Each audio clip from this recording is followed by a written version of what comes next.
শেষ পর্যন্ত কিভাবে চাষি রক্ষা পেল সেই নিয়ে আমাদের আজকের মজার নাটক উকিলের বুদ্ধি।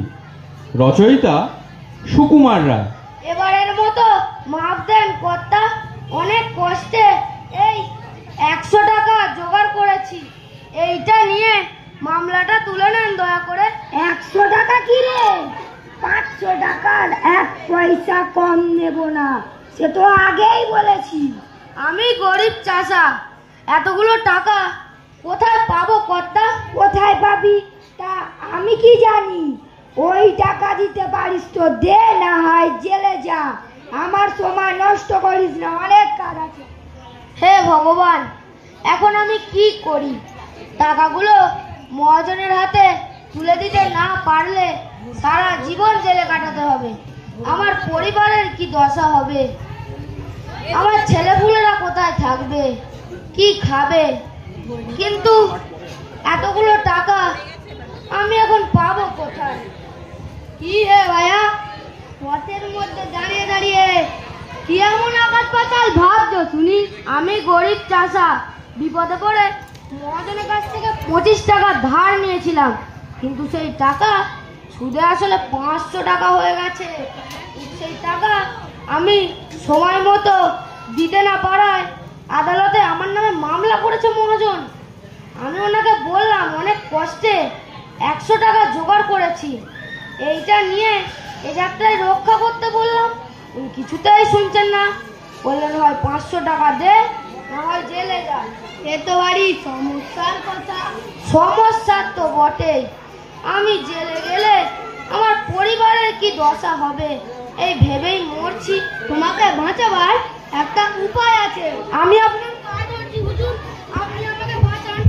আরে ওঠো ওঠো, ওই 100টি টাকা তুমি আমায় দিলে আমি তোমাকে বাঁচাবার একটা পথ করতে পারি। নিশ্চয় নিশ্চয় দেব, আপনি আমাকে বাঁচান। তবে শোনো, আমার ফোন দিবালি আদালতে কাঠগোড়ায় যখন তুমি দাঁড়াবে তখন বাপু কোনো কথা টথা কয়নি, সে যা খুশি বলুক, প্রশ্ন করুক, গাল দিক, যাই করুক, তুমি শুধু ফ্যাল ফ্যাল করে তাকিয়ে দেখো আর পাঁটার মতো ব্যাগ হলো।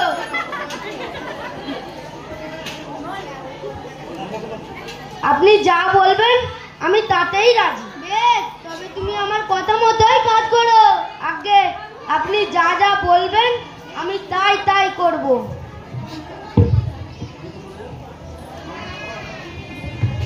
অর্ডার অর্ডার, আদালতে কাজ করা শুরু হোক। আসামি হাজির।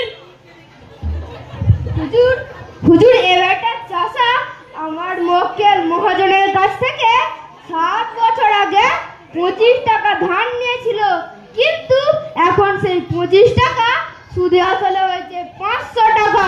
কিন্তু এবারটা বদমাস চাষা আমার মক্কেল মহাজনকে সেই টাকা দিতে অস্বীকার করছেন। হুজুর, আমি এই চাষাকে জেরা করতে চাই, এ যদি দোষী সাব্যস্ত হয় আপনি ওকে ফাটাকে দেবেন। ঠিক আছে, কি চাষি ভাইয়া, তুমি মহাজনের থেকে 25 টাকা ধার নিয়েছিলে? খবরদার, বলে নিয়েছিলে কিনা? হুজুর, আসামির বেয়াদবি দেখেছেন? আওয়াজ যদি অমনি করি আমি তোকে পা ধরে দেব। খবরদার।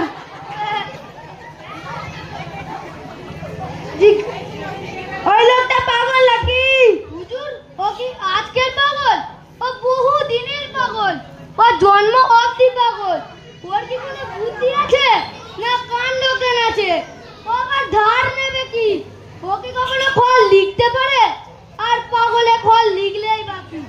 দেখুন দেখে এই হতভাগা মহাজনটার কাণ্ড, ইচ্ছে করে জেনে শুনে পাগল পেয়ে ওকে ঠকিয়ে পয়সা আদায় করার চেষ্টা করেছে।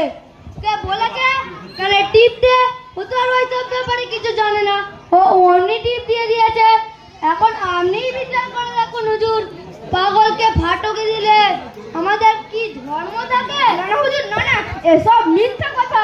ও মোটেই পাগল নয়, যাতে মহাজনকে টাকা ফেরত দিতে না হয় সেই জন্য পাগল সাজছে। হুজুর, যে জন্ম থেকেই পাগল তাকে আবার পাগল সাজাবার কি আছে? এই বেটা চাষা, তুই সবার সামনে সত্যি কথা বলবি কিনা নইলে তোকে সারা জীবন জেলে কাটাতে হবে। হুজুর, উনি ইচ্ছা করে আমার মক্কেলকে ভয় দেখিয়ে দোষী প্রমাণ করতে চাইছে। সব দিক বিচার করে ওনাদের চাষিভাই সত্যি পাগল। মহাজন ছলনা করে টাকা আদায় করতে চায়।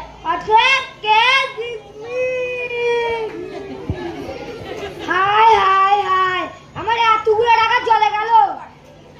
বেটা ধরি বাচ্চা পাগল সেজে আমার টাকা ফাঁকি দেওয়ার মতলবটা ভালোই সেজে দেখ বাবা, আমি জানি তুই পাগল নয়, এখানে হাকিমও নেই আর পেয়াদাও নেই। এখন ওই বেড়াটি ছেড়ে আমার টাকাটা দিয়ে দে বাবা। আবার শয়তানি। আচ্ছা মানছি আমার ঘাট হয়েছে, তোর নামে নালিশ করা উচিত হয়নি, কিন্তু ধান নিলে তো শোধ দিতে হয় বাবা, তাই বলছি 100 টাকাই দে। দেখ ভালো হবে না বলছি।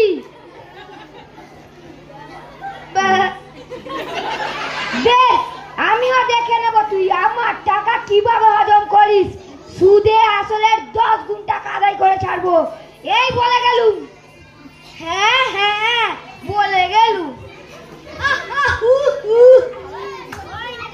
মহাজনকে আচ্ছা জব্দ করা হয়েছে। আমি হলুম গিয়ে এই তল্লাটে সবচেয়ে বুদ্ধিমান উকিল। আমার সঙ্গে হেঁটে ওঠা কি দিয়েছে লোকের কাজ। আরে বাবু, তুমি কোথায় যাচ্ছ? আমার টাকাটা আমাকে মিটিয়ে দাও। ওইটা তোমার সঙ্গে 100 টাকা রফা হয়েছিল, তা মোকদ্দমাটা জিতিয়ে দিলাম। এখন আমার টাকাটা আমাকে দিয়ে তোমার যেখানে ইচ্ছে যাও। বাবু হে, তার চালাকি খাটাবে না, টাকাটা এখন বার করো।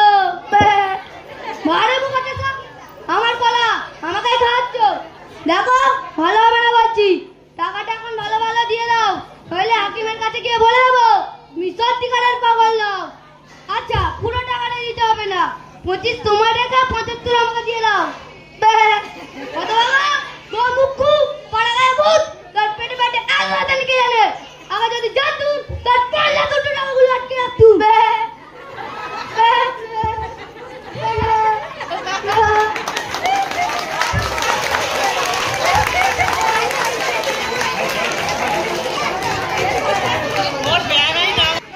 নমস্কার, আমার নাম পিতঙ্গারি। নমস্কার, আমার নাম অপূর্ব সাটরা। নমস্কার, আমার নাম সুবর্ণ বসু। নমস্কার, আমার নাম দেবার মালিক। নমস্কার, আমার নাম অর্ণব ঘোষ। নমস্কার, আমার নাম রাজ ব্যানার্জি। নমস্কার,